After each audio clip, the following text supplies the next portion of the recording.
Good morning, everyone. How are you guys doing? Hopefully you can hear me. And I want to welcome you to Bible Study Live. It is February 28th, 2021. It is the last day of the month of February. And hopefully you've been blessed.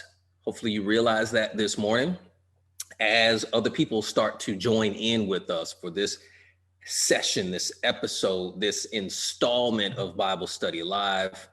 I want to explain to you once again, what's the motivation for doing this? There's two things I want to touch on this morning. The first reason we do this is so that any and everyone has an opportunity to address issues and questions that they may have in regards to the Bible.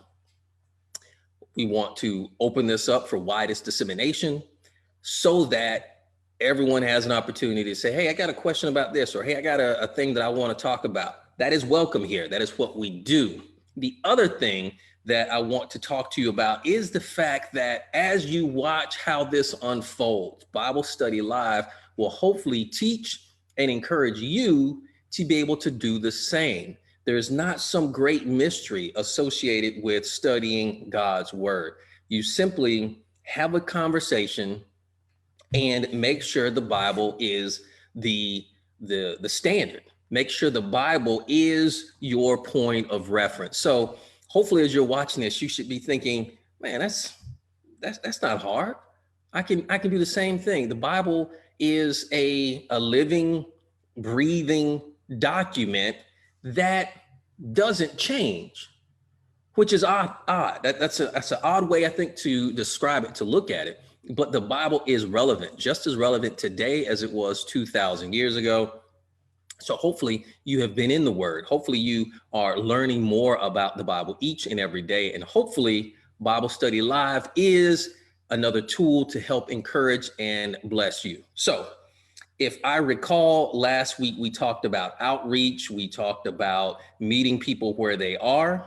And I believe we need to continue along that same vein this morning. Those of you who are already here, those of you who are live on Facebook, let me know if if I'm off base on that. I see a lot of good mornings. Good morning to everyone. Thank you guys for tuning in on Facebook. And I will remind you that we will also upload this at some point to YouTube as well. My YouTube channel is called Dangerous Doctrine, and you can find that, and hopefully there'll be an archive of these lessons as well as some other Bible studies, as well as some other tools that will hopefully encourage and bless you. So somebody help remind me. I don't know if the floor was open or not. It was not. Okay, we were talking about outreach, meeting people where they are. Is that accurate? That sound familiar? Here comes my daughter. She's going to explain it. Anybody else know? Yeah, the weeks start blurring together. I actually watched the last part of this from last week. What do you have, baby girl?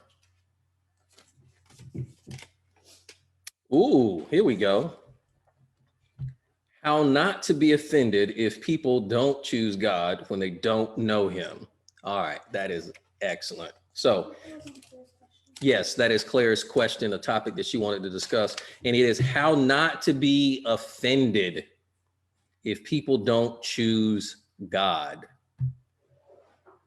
especially when they don't know him. All right, so it sounds like we're talking about Christians understanding that non-Christians are non-Christians.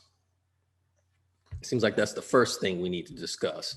Anybody have any thoughts or anything that they remember from last week that they want to bring up before we start diving in?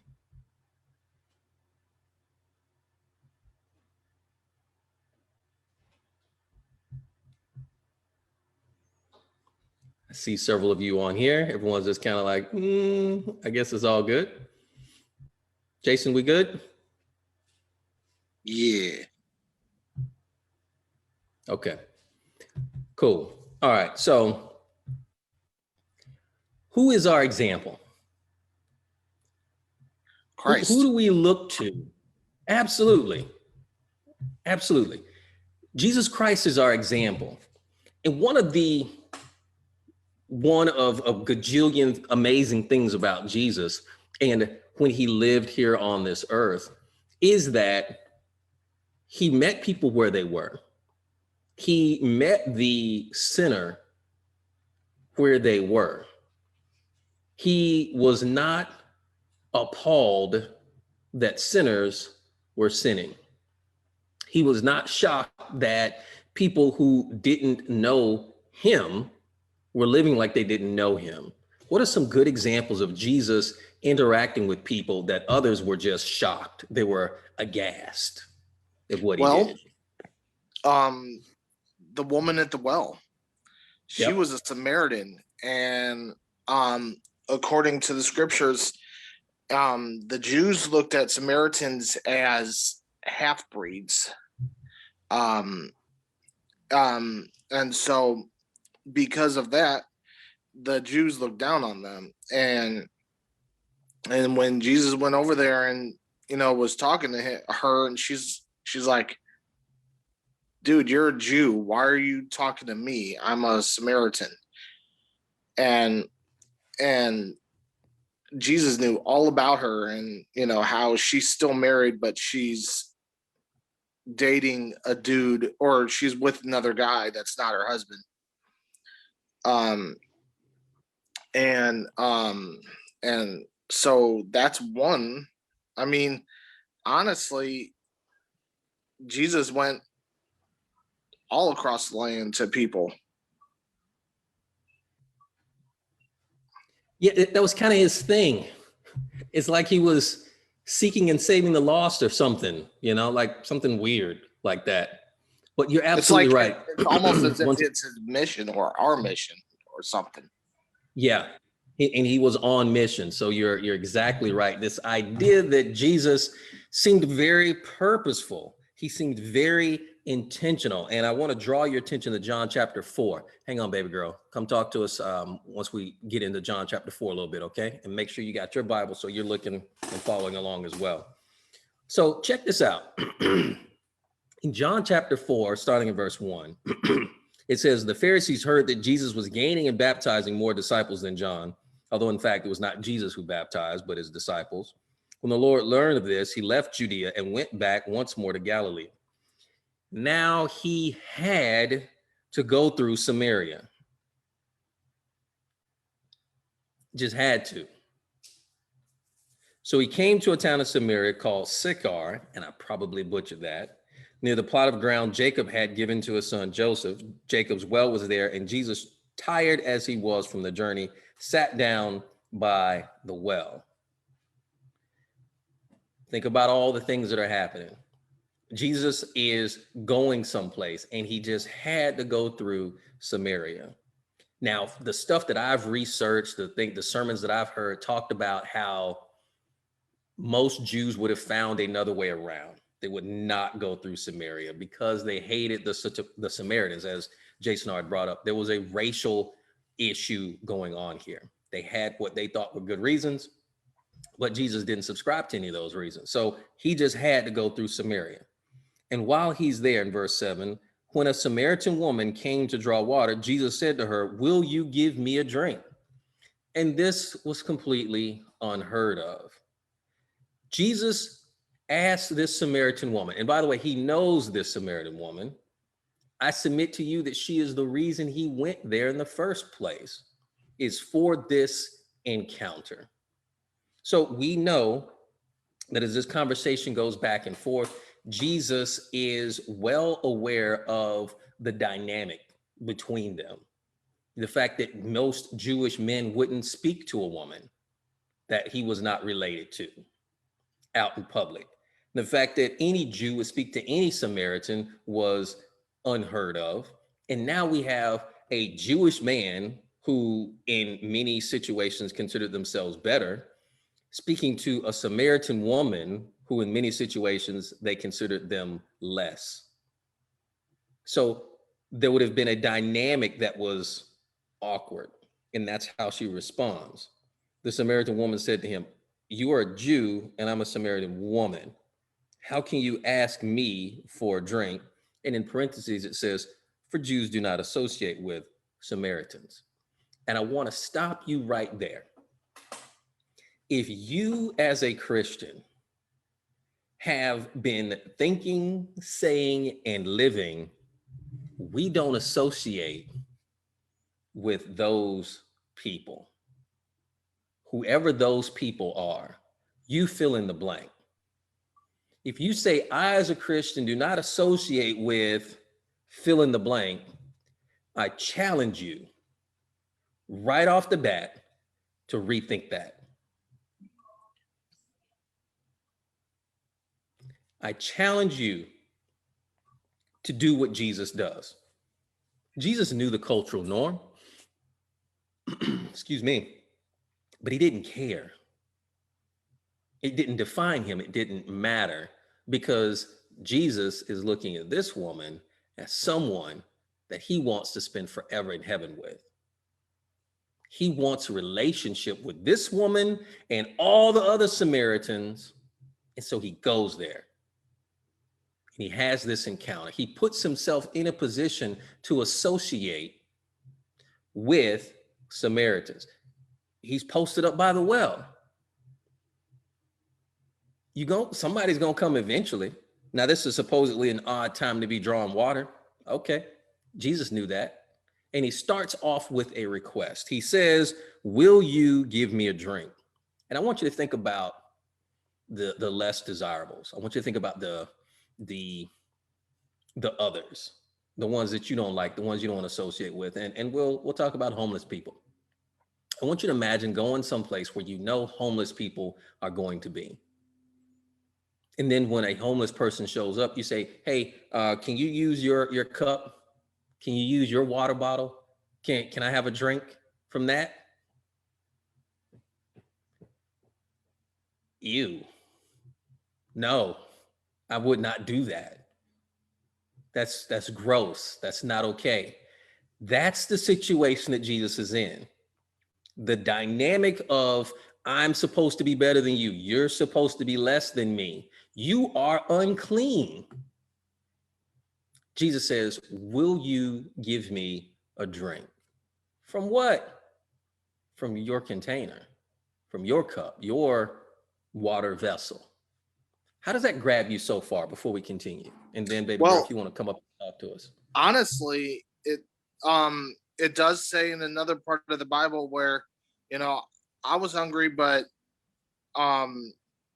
you never gave me food. I was thirsty and you never gave me anything to drink. I was naked and you didn't clothe me. Or maybe it was the opposite. You clothed me when I was naked, or I was hungry and you fed me. One of those. No, you're right.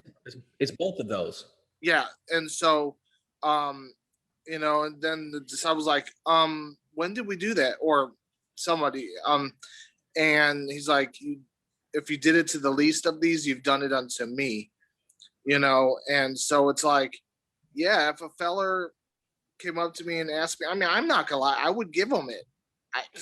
It's a cup. I don't care. It's a cup. And I'll go get another one. Honestly, I've been homeless, so I know about that kind of stuff. I have helped. So it's just, we gotta become less so he becomes more. Jesus becomes more. That's in the Bible. I can't think of the verse right now. But it's I must become less so he becomes more. But yeah. All right, excellent. Thank you so much for sharing that. Baby girl, go for it.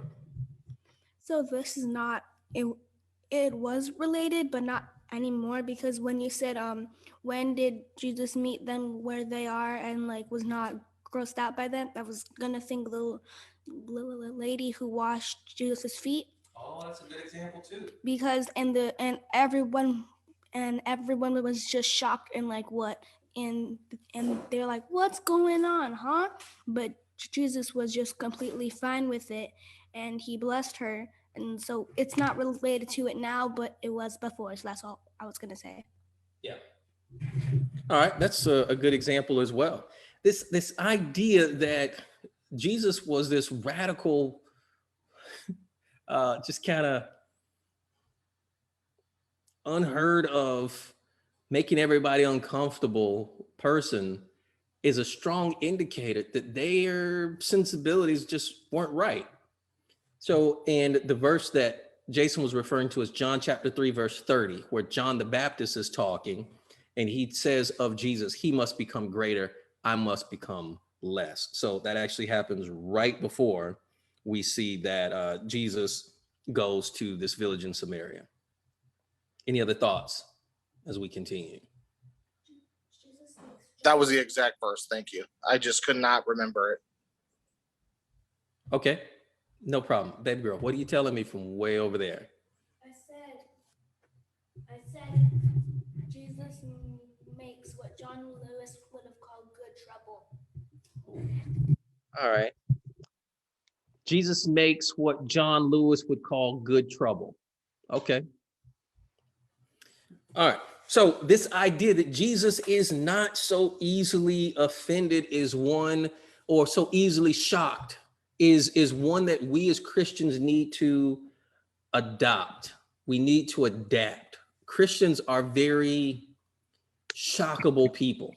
We are often clutching our pearls and are aghast at the things going on around us. At some point, we got to get over that. Sinners sin. Non-Christians will say curse words around you. Okay. You should have heard them all by now. Do you join in and participate? Of course not. We don't live the same way the world lives, but not as a I'm better than you, I'm haughty and I'm holier than you. And some people have an issue with that. Okay. We're using that in the context of being standoffish. And that's a problem. So we need to expect everyone who doesn't know Christ, and I already said them, which was not the correct terminology. We need to expect everyone who doesn't know Christ to behave like they don't know Christ. That's the expectation. So Jesus meets this woman where she is, asks her for a drink, which automatically puts her either on equal footing or perhaps even greater footing. The fact that he asked her for something that he didn't have is a great equalizer. A great equalizer. And we need to keep that in mind. Any thoughts as we continue? Brother, I think Miss Rosie has a comment on Facebook. Okay, thank you for pointing that out. Let's see. Rouge. Oh, that's my cuz right there. Talking about Rosia. Yeah. What you saying? Where'd she go? So I only can see like what, 5 of these? All right, and I missed it. My wife's gonna bring it. She can see more of them than I can. Thank you, love. All right, so she says, I feel you know a non-believer in a way you can approach them by seeing what you have in common. Just that conversation just might give them an idea to see what God is about, because that's so true. That is so incredibly true. Thanks, babe. The idea that when you approach this person, when you have this conversation and you can get on this equal footing, now you have an opportunity to introduce them to the real God. So we'll continue just a little bit more in this. Hopefully you know the story of the Good Samaritan, but if you don't, you'll learn a little bit today. So watch the exchange between Jesus and the Samaritan woman in John chapter 4, picking it up in verse 10. Jesus answered her, if you knew the gift of God and who it is that asks you for a drink, you would have asked him and he would have given you living water. All right, now Jesus is flipping this. I submit to you, no one hearing this would have known what Jesus was talking about. This was intentionally to make her go, I'm sorry, wait, what? And that's exactly what she does. She says, sir, you have nothing to draw with and the well is deep. Where can you get this living water? That is an extremely honest question. Where are you going to get this water? Are you greater than our father Jacob, who gave us the well and drank from it himself, as did also his sons and his flocks and herds? Now, what she's referring to is some Old Testament history. Jacob, a common ancestor of Jews and Samaritans, dug that well. And that well was good enough to water himself, all of his flocks, all of his family. It was a big deal. Jacob's well, that's a monument. That's a landmark. I want you to think of maybe like Sulphur Springs or something to where like, hey, this is a big deal. You telling me you're better than Jacob? And by the way, no Jew in his right mind would say yes. I want you to think about that. Jacob, Mr. wrestles with God, God changed his name to Israel. You telling us that you're better than him? Come on. And this is exactly what would make sense. As a Samaritan, she is hanging her hat, so to speak, on this common lineage. Hey, I'm a descendant of Jacob, just like you. You telling me you're better than him? No way. But Jesus says, verse 13, here's what Jesus says. Everyone drinks this water will be thirsty again, but whoever drinks the water I give him will never thirst. Indeed, the water I give him will become in him a spring of water welling up to eternal life. This is getting weirder and weirder. So she says, well, sir, give me this water so that I won't get thirsty and have to keep coming here to draw water. She goes, well, bring it on. You got some special water, something. All right, dude, where that? Bring it on. And here we go. Jesus says, go call your husband and come back. Okay, that might have been the most sensible thing he said this whole conversation. Go call the man and I'll talk to him before we arrange any deals. Okay, that seems like it makes sense, except she says, I have no husband. All right. Okay. But Jesus doesn't leave it there. He does not leave well enough alone. He says, you are right when you say you have no husband. The fact is you have had 5 husbands, and the man you have now is not your husband. What you have said is quite true. This is an oof. That would have stung. And I want you to think about this. You don't have a husband now, but you've had 5. There is a stigma associated with this. And now we start to understand why this lady is drawing water at this time of day all by herself. Jesus already knew this. He knew this when he struck up the conversation that this is a woman, a person, a human being, a child of God that has been rejected. There's a lot of hurt. Some of you've had relationships that didn't work out, commitments that you made that fell apart, and it hurt. This lady has been rejected 5 times, and the guy she has now is not committing. That's rejection. That is rejection. And Jesus knows that. I want you to think the fact that Jesus came to this town, and I submit to you, perhaps for the sole purpose of reaching this woman, this person, this human being, this child of God that Jesus wants to spend forever in heaven with, who has been rejected again and again, and he comes to her to deliver some good news. She's been rejected by men, but she's not rejected by God. And so this idea, Jesus can see past this. Now watch, she throws up a screen. This is classic textbook stuff. Okay, hold up, you just got real close. You just got all in my business and I'm not comfortable. Who would be? She says, sir, I can see that you're a prophet. Is she right? Yeah. Jesus was a prophet. Oh, but so much more. So she says, sir, I can see you're a prophet. All right, so let's talk religion then. Since you a religious dude, let's talk religion. She says, Our fathers worshiped on this mountain, but you Jews claim that the place where we must worship is in Jerusalem.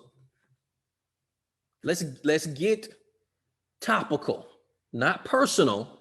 Let's get topical, all right? And this was a very common issue between Jews and Samaritans. I don't want to bring up an example because I don't want to distract us from what we're talking about, but there are some very common arguments. Okay, so you're a person who believes this, you subscribe to this worldview, this school of thought. So you guys say this, we say that. Let's talk about that. Let's talk about politics. Let's talk about red versus blue. Let's talk, so you from up north? So you northerners, you think this, you think that. Okay, let's talk about that. No, Jesus isn't taking that bait. Watch what he says. He says, believe me, woman. And that may sound condescending to you, but it's not. It's like you say, look, lady, here's what's going on. Look, ma'am, it's like this. Not believe me, little woman. Believe me, less than person. No, that's not what he's saying. He says, believe me, woman. Again, Jesus addresses Mary, his earthly mother, with this same term. It's not an insult. He says, believe me, woman, a time is coming when you will worship the Father neither on this mountain nor in Jerusalem. It's not going to matter much longer. So watch this. You Samaritans worship what you do not know. We worship what we do know, for salvation is from the Jews. Now that is a fact. I'm not Jewish. I'm a Gentile. She's a Samaritan.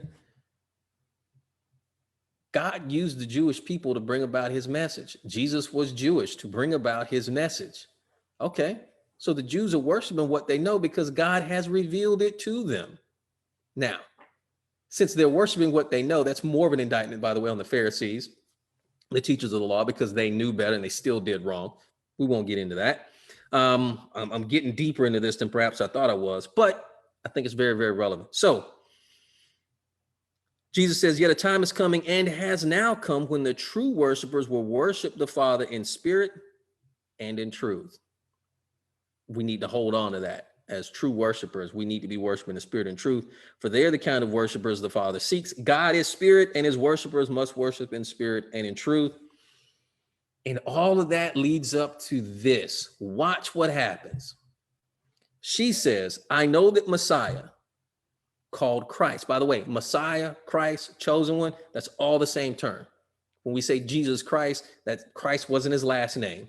I've mentioned that before, but Christ is a title, the Messiah, the chosen one. She says, I know that Messiah is coming. When he comes, he will explain everything to us. And she goes, all right, dude, I understand that. But when the Messiah gets here, he's going to sort all this stuff out. And watch what happens next. Then Jesus declared, I who speak to you am he. This was mind-blowing. And he says it plain and simple. You don't have to think at all. You don't have to interpret. Jesus just said, I'm the Messiah. And yeah, lady, you're absolutely right. When he comes, he's going to explain it. And guess what? Here I am, and I'm explaining it. What can I equate this to? If you said, you know what, I know if Bill Gates were here, he would settle all my financial problems. Okay. What if you said that to Bill Gates and he says, you know what, actually, I am Bill Gates. And that's exactly what I'm about to do. What? It'd blow your mind, as it should. Baby girl, you've been waiting to say something. So I wanted to say two things. The first thing is, in my translation, it says, believe me, dear woman. And you don't say dear to somebody who is less than, or who you don't think is like at your level. And then the second thing is, when you were talking about like how it may blow somebody's mind if you were talking to somebody and they say, oh no, I am that person. I was thinking of Star Wars. I don't know if this is even Star Wars, but when he was like, Luke, I am your father, because he was like, well, I'm gonna tell my father all of this or something. I don't watch the movie, but you get the point. I know what you're talking about. And no, you haven't seen the movie, but you are making references to some pop culture stuff. So there's a lot of good in that. Now, my wife was drawing my attention to Facebook. I think I might have missed a comment. And was it something that Hal said? Okay, something that Pam said also, but what did Hal say before that? Because quote unquote, wow, enough. okay, yeah, I missed that. Very clever, Hal, as always. All right, so Pam Campbell is bringing us a true testimony, a true example. She says, she's writing this on Facebook. She says, many years ago, there was a man coming to our Bible study that I despised. He was crude, manipulative, etc. I was angry with the people who kept bringing him. In time, he became a Christian. The changes in him were unbelievable. He became Christ-like. When I meet people, I try to envision them, what they will be like if they follow Jesus.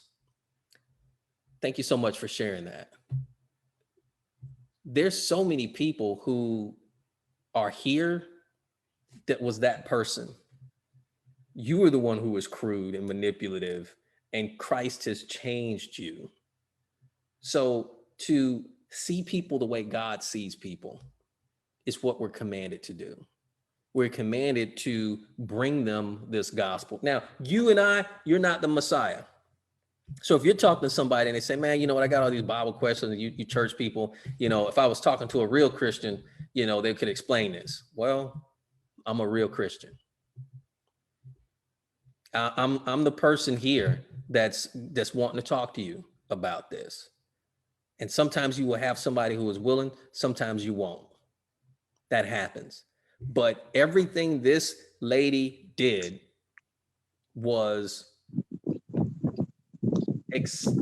understandable. It was to be expected in the way she is behaving, in the things that she is doing. So Jesus is meeting her where she is. He's not saying, there's no way I'm going to risk my reputation talking to some reject Samaritan woman who can't keep a man. Notice that is not the way Jesus behaved. This woman was most likely an outcast among her community. Any thoughts? I hear some rustling. Somebody unmuted. Who's got something on their mind? Hi, brother. Is that you, Claire? Go for it. I have different things I'm thinking about. I am reminded by, I don't know if it was on Sunday or Wednesday night, we're talking about David and Goliath and how sometimes we think we're David in the story, but I think it was you that says, no, we're not David. Jesus is the David in the story. And I'm thinking about in this instance, we can take it two ways, that we are someone who's going out to the Samaritans to reach out to them. And then I was thinking, hold up, I am the Samaritan. Whether or not I was raised in the church or what have you, Jesus decided and God decided that he wants me to be with him. I am the Samaritan in the story. You know what I mean? We're not, we can take another term where we're not Jesus. I don't know, it just struck me. And then another thing is, Jason mentioned the cup. But sometimes certain cups are easy for us to approach, quote unquote approach. But we all have something that is uncomfortable or something that we're afraid of. And so we can replace that cup with whatever we're afraid of. You know what I'm saying, brother? Yes, I do. And then I want to take it and apply this into our life. We want to follow Jesus. So he intentionally went to the area. So we too have to intentionally go and talk to people. He intentionally did not speak about religion to the woman at first. He did not just throw down with his gospels. No. He talked about something that he had in common. You got water, I got water. We need to do the same thing. Whether it is, okay, your clothes or fashion sense or, hey, good water bottle, whatever, we need to do the same thing. We're not going to go up to people and blast them with religion and think they're going to be okay with it. You know what I mean? Because I wouldn't want someone Yes, I do. Muslim or any other religion to blast up their religion to me. I'm like, hold up, baby. Anthony. And then when I love the fact, I did not even put it together, but the whole fact that she has 5 or had 5 husbands, I was thinking of it as, oh, you bad. This is not a good thing. But I like the turn you took. You took it in empathy, like you women have been rejected. And that's what Jesus thought of it. And I think when it comes to the homeless, come to people who are gay, come to people who are blue, red, yellow, whatever, we, in their situations, we have to think of it as a empathetic way. Like, man, you're struggling with being gay, man. You know what? That is tough. You know what I'm saying? Like mentally, we have to change the shifts, because he didn't sit there and lecture about how horrible it is to be having more than one husband. He didn't sit there and lecture her on the sin that she has committed. So just those things that were coming to mind. Just wanted to say that. There's so many good points in what you just mentioned, Claire. I also want to talk about the fact that the question that this lady asked, the topic she brought up, you Jews worship in Jerusalem. We worship on this mountain. Jesus could never have that conversation with her in Jerusalem at the temple. And the reason why he could never have that conversation is because they were not welcome at the temple. God said, this is where you worship. The Jewish people said, you guys are not allowed. You are no good half-breed dogs that are not allowed to come anywhere near us. So the whole, let me back up just even further than that. When I believe it was Babylon came in and raided Jerusalem, Babylon was so beast mode that they came in, it was either Babylon or Assyria. They came in, they tore up everything, and they handpicked the best, the brightest, the good-looking people, those who were intelligent, those who they figured, okay, you can be a service to the king. Think about Daniel, think about Shadrach, Meshach, and Abednego. These people were the ones that were chosen. So a raiding army comes in, utterly defeats your army, and goes around and said, you look good, you seem smart, okay, you're a doctor, you're capable, you come with us. The rest of you rejects, you just stay here. We don't care enough about you to enslave you. You are of no threat, you are of no value, just leave them. And so the people who were left behind were like, he ran off with our priest, our king, all of our leaders, all of our good people. And so those Jews intermarried, which they weren't supposed to. That was a wrong thing they did, because God commanded them, don't do that. But they intermarried. And so after the 70 years of exile, the Jewish people came back and they said, what the heck? What'd you guys do? We intermarried with all these other people. No, you can't do that. You guys got to leave the community. So think about this. These are the descendants of the people who were rejected by the enemy as being not worth enslaving. They intermarried, just like, I guess what we're supposed to do now? Not that. And so when the other Jewish people came back, everybody's like, yay. And they're like, no, get out. And so that's why they're outside of the city of Jerusalem. That's why they can't communicate with the rest of the Jewish people. And that's why they're not allowed to come near and worship in the temple. So the whole Samaritan community is rejected, and this lady is the reject of the rejects. But here comes Jesus. But here comes Jesus.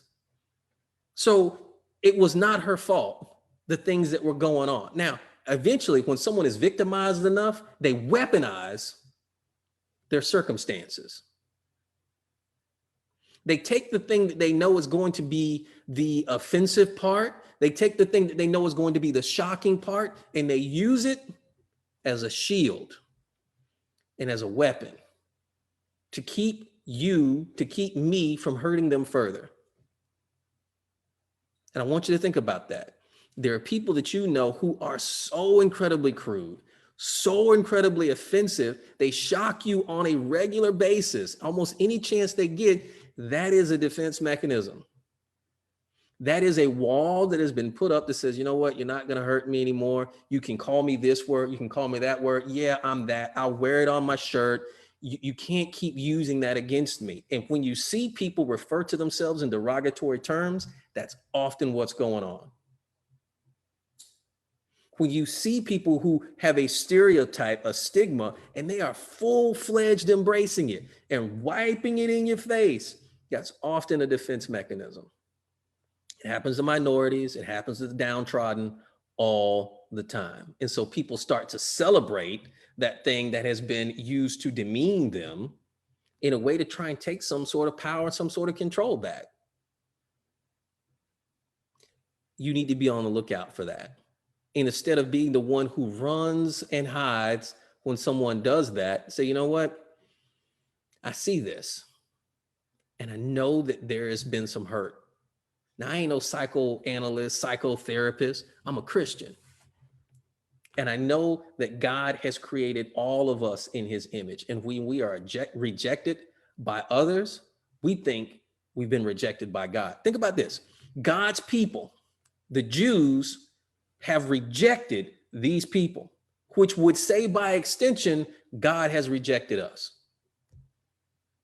God has said we are not worthy. And the problem that we do to people as Christians, as someone who represents Christ, if I represent Christ, and I do represent Christ, if I reject someone, they can erroneously think that God has rejected them. Why? Well, because if your dude don't accept me, then why would you accept me? When in reality, I'm failing in the mission. The Jewish people were commanded, they were supposed to be a beacon. Jerusalem was supposed to be a city set on a hill that could not be hidden. And it was supposed to draw people closer to God, not push them further away. We as Christians are commanded to go seek and save the lost. I'm supposed to be bringing Jesus to people, not pushing them away, say, ooh, you are gross. Girl, you nasty. Dude, you out there. Yeah, man, I am. So I guess your God don't want no part of me, huh? There's people who will say, you know what, man, I can't go to your church. You know, I can't go in no church. I catch on fire. You a vampire? Like but I know what they're saying. I know what they're saying. They're saying I'm too bad. Like I'm too dirty to come around you people because either I'm not going to fit in, I'm going to be rejected, I'm going to scare somebody. And that means we've created the wrong environment. Once you think about something, man, I'm too sick to go to a hospital. What? I can't call 911. You know, them paramedics might show up and they're going to see that I'm injured. Yeah, that's how it's supposed to work. And as a Christian, that's my mission, is to come to people who need Jesus. And we all need Jesus. Babe, what you want to tell us? This is reminding me of the last episode in the crowd-funded program called The Chosen. Mm-hmm. And the last episode ended with this scene. And the way they wrote it at the beginning was Jesus sent all his disciples away to go get food. So he was intentionally alone with the woman. And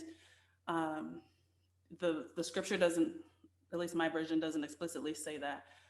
But along the point of what you're just saying, if that was the case, I am reminded that God has called me to go and to be like Jesus the best way that I can. And I'm constantly trying to learn and be like him, failing along the way, but striving nonetheless.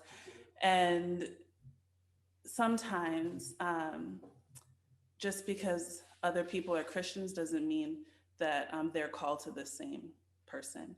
And a part of that episode was talking about basically the other disciples might not have been ready to deal with the lady as in a loving manner. Mm-hmm. We all have our journey, our individual journey with Christ, and we're all called to go. But what that looks like for each of us might be different. And I love that we are focusing on how to love all God's children. And I pray that we all get to the point where we can communicate with one another despite our differences, love one another despite our differences, and show Jesus to one another. Because I don't want to be in the place where Jesus has to send me away because I'm not ready to talk to somebody that needs to meet him. I want to be the type of person that he can go and send and entrust that Nicole is going to do what I need her to do. Wow. And then Aurelio has a comment on. Yeah, Aurelio's got a comment as well. Who, somebody said something just then. Was that you, Claire? I just said, wow. Okay. Good points. There are some excellent points here. Let me touch on some things that have been happening here on Facebook. Because again, I only see 5 comments. So once they roll past my screen, like I miss them. But Aurelio is saying, it's worth notice that Jesus didn't make this decision. God decided in John chapter 4, verse 4, now he had to go through Samaria. God's plan was that the God's plan was that the world would be blessed through him, which is exactly right. This idea of being rejected by God, being rejected by God's people is a big deal. And my wife is touching on something. The rest of the apostles weren't there. And she said something that I find very offensive because she talked about sometimes God has to send some of his people away because they're gonna get in the way of what he's trying to do. And I've been that person. I've been the person that was a liability. I've been the person who is like, you know what? This Bible study would go so much better if Anthony wasn't here. And that's not like, oh, Anthony, don't just beat up on yourself. It's not true. Nah, bro, these are facts. Okay, this is not just, me and my feelings. And I truly believe that God has been working on me, that God has been grooming me and chiseling me. And I don't mean like, oh, you've been kind of grooming me, like you would groom a dog or something, but like pruning a bush. It's like, no, I got to cut this off. I got to cut that off, like chiseling. Like, no, I got to chip this stuff away to sharpen. When you groom, when you sharpen, when you chisel, you remove things. You don't sharpen a sword by adding stuff to it. Like, oh, this blade is dull. Let me just add some more metal right here. Nah, bro, I got to put you on this grinding wheel and I got to scrape some stuff away in order to sharpen you and to make you into a useful instrument. That's typically how this stuff works. When you see a tree, like, hey, you're growing some stuff, but you wild, you got stuff growing over here. I got to prune. I got to remove some stuff. And God has done that personally in my life. There is a powerful example of what starts to happen next. Verse 27, just then his disciples returned and were surprised to find him talking with a woman. I told you, this was not normal. They were surprised. They're like, he's talking to a woman. What's going on? But watch this. No one asked, what do you want? Or why are you talking with her? They show up, they're surprised, but they don't say a word. At this point, you gonna say something? Nope, Peter. I ain't saying nothing. Don't know what the heck is going on right here, but I ain't saying nothing to that lady, and I ain't saying nothing to Jesus. Watch. Then leaving her water jar, the woman went back to the town and said to the people, come see a man who told me everything I ever did. Now you might be looking at this going, he didn't tell you everything you ever did. As far as she's concerned, yeah, he did. This man just summed up my whole life just now. Look at the testimony. Look at the witness that she has. So for those of you who are already following Christ, a new convert, someone who has encountered Jesus for the first time, will evangelize you under the table. You cannot hold a candle to the fervor, to the outspoken nature that this woman now has to go back and tell her whole community.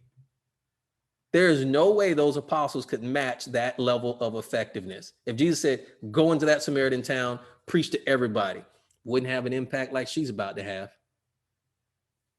And it's a beautiful thing when you see that. So let me back up a little bit. This idea that she has been rejected, she has been victimized, is one that we need to understand that so many people in our lives are dealing with.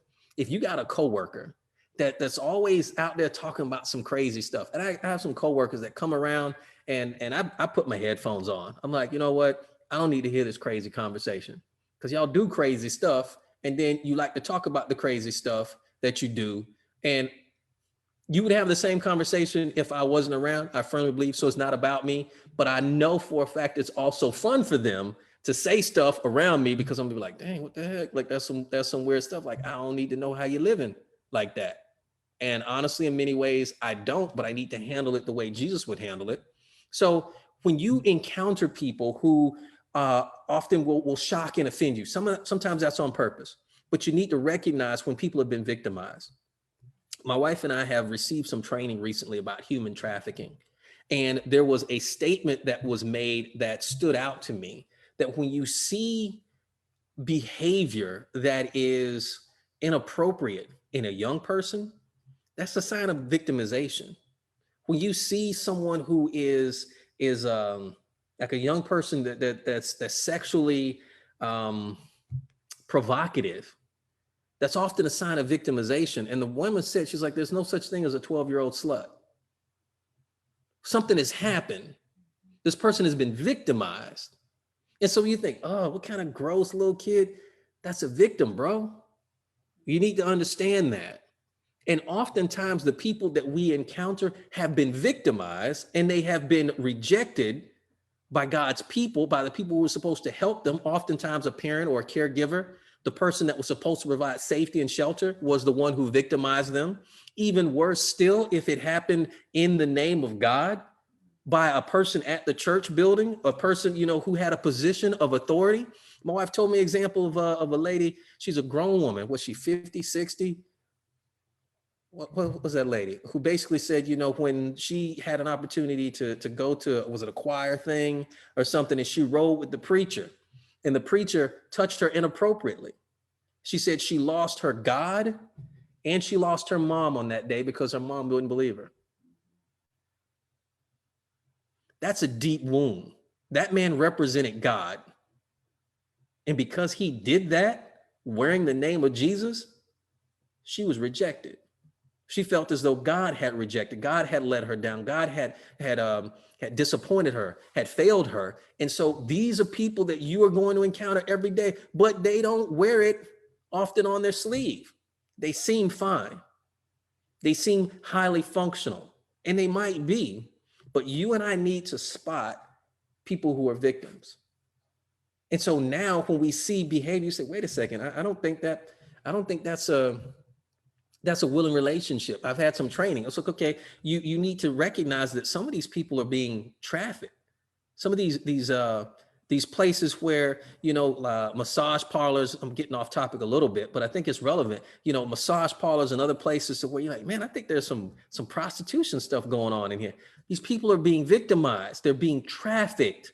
You need to recognize that they're victims and not necessarily the perpetrator. Now, will you get caught up if you are not careful? Yeah, you will. So you gotta be wise. You gotta make sure you have the mind of Christ and do what Jesus would call you to do.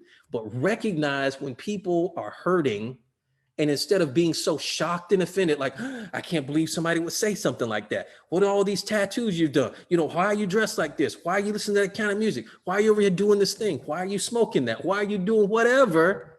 Instead of being so taken aback and like, oh no, I better run for the hills, recognize that this is someone that God loves. And like Aurelio pointed out, and like we read, Jesus had to go to Samaria. He had to, because that's God's will. You need to be in a place where you can be used by God. Don't be the person. Now, I'm not saying that the apostles had to be sent away. I'm saying I've had to be sent away.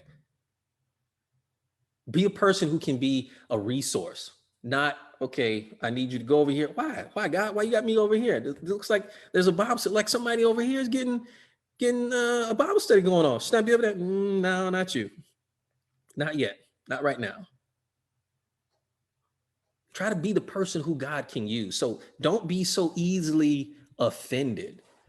With language, with other behavior, people are going to say and do things that you don't agree with. Yeah, I know some Christians who curse like crazy. Some good people who are doing God's work, and man, some of the language they use, you're like, wow, I'm not okay with that. That is not what I want to have happen around me. Equip yourself for battle. Some of the ministry efforts that my family is involved in, we have in Bible study, and where IT? Is IT on here? IT on here. I'm gonna talk about him then, since he ain't here. He can't defend himself. IT is doing communion while there's twerking music being played. And it's like, you just have to talk louder, dude. You're gonna have to talk over it. Why? Well, because we out here. And while you're trying to do communion, they're over there talking about this, that, and the other. And it's loud. I got my kid, she's standing around, dude comes riding by with all the explicit lyrics. I don't want my kid hearing that. But it's more important that she see God's people doing God's work than the faint chance, or even now the very strong possibility that she's going to hear something that is offensive. You got to get dangerous. You got to get your hands dirty at some point and meet people where they are instead of being the ones who run away. You are not called to be timid. Where it at? Let me get the verse. Where it at? Yeah, it is in Timothy. Not given a spirit of timidity. Do you know it off top, babe? You're doing better than I am. All right, so 2 Timothy chapter 1, verse 7. For God has not given us a spirit of fear or spirit of timidity. Hang on. This is the amplified version. That is totally throwing me off. The way it reads, it says, of craving and cringing and fawning, but of power and of love and of calm and well-balanced mind and discipline. Actually, that's dope. Let me read that. I was like, man, give me the NIV. But hold up. This is dope. So 2 Timothy chapter 1, verse 7. This is, I guess, the amplified C version. For God did not give us a spirit of timidity, in parentheses, of cowardice, of craving and cringing and fawning fear, but he's given us a spirit of power and of love and of calm and well-balanced mind and discipline and self-control. I've never read that verse in that translation, but I think I like it. So you need to realize that God has called you to go into the muck, into the situation that is uncomfortable and do his work. To go where, like, hey, I'm not comfortable around these people doing these things. Yeah, use wisdom, use discretion, take some people with you. Jesus sent the apostles out 2 by 2. But go and meet them where they are. Expect there to be some resistance. Expect them to throw up some religious walls, some other barriers, but look at what God is capable of doing. So as I get ready to wrap this up, I know my daughter's got something she wants to say, and there's some comments on Facebook. Many Samaritans believe. In verse 39, Jesus has had a huge impact. Many Samaritans believe, and they go and they hear Jesus for themselves. And then they tell the lady, all right, now we believe, like, for real. Not because what you said. Like, we believe independently. And that's what you want. You want people to get to the point where they have a relationship with God independent of you. That is huge. That is of great importance. Baby girl, come tell us what's on your mind while I look at what's on Facebook. So what I was going to say is, if you don't get your hands dirty, then that shows that you're not doing anything. Because just say, let's talk about there's two kinds of fancy people. They're usually, some of them, they don't like getting their hands dirty, like some of the princesses in the Disney movie, but there's some of them who don't mind getting their hands dirty, like Merida or Tiana or them. And I think we have to be more like them in a Jesus standpoint. Like, if we don't get our hands messy, then that shows that we're not doing anything, because you got to get dirty in order to like do what God says, because what God says isn't understanding to us. And since we have such a little human mindset, but God is way like, I don't even know how big, because I can't fathom it. But since we got to get our hands dirty, we have to think, well, what would God do, and what would and then we'll just and then we would just basically say, okay, then I have to do that and do what he says. That's a great point. There's a lot of good things that were also posted here on Facebook. Babe, was there a particular? Taylor's last, very last. All right, I can't see it. Where'd it go? I'm severely limited in my ability to scroll through these comments, guys. I think that one, when it says, Let's I see. think. Taylor says, I think a lot of that might be them using a way to connect to a group of people that they might normally not be able to reach. Yeah, man. Once again, I agree with that. I think that there's so much of what happens with this. And man, Taylor, you're also talking about the idea of people victimizing others. Yeah, there is a special place for those offenders. There truly, truly is. So we need to make sure that, Taylor, you said another good point about Christians, who are racist. That's never appropriate. There's never a reason, there's never a justification to behave in a way that's contrary to what God's commanded. So I'm all out of time and I need to literally go practice what I preach. So thank you guys so much for tuning in. I hope and pray that this has been a blessing for you. This did not go the way I thought it was going to go, but hopefully it went the way that God wanted it to. So we'll pick up next week. We'll talk about reaching out. And I see Ms. Casman has a statement here. It says, a question occurs to me. Do we really believe that we are all children of God? The short answer is no. Apparently we don't. But everyone is created in his image and God wants relationship with everyone. So perhaps we need to define a little bit better this term children of God. And perhaps that'll be of benefit as well. But again, I'm all out of time. So thank you guys so much for being here. I love doing this and I hope that it's been a blessing for you. So Lord willing, we will pick this up again next week. Thank you guys for being here. Thank you, brother. Thank you, Graham. Great study. Thank you, ma'am. Appreciate you guys.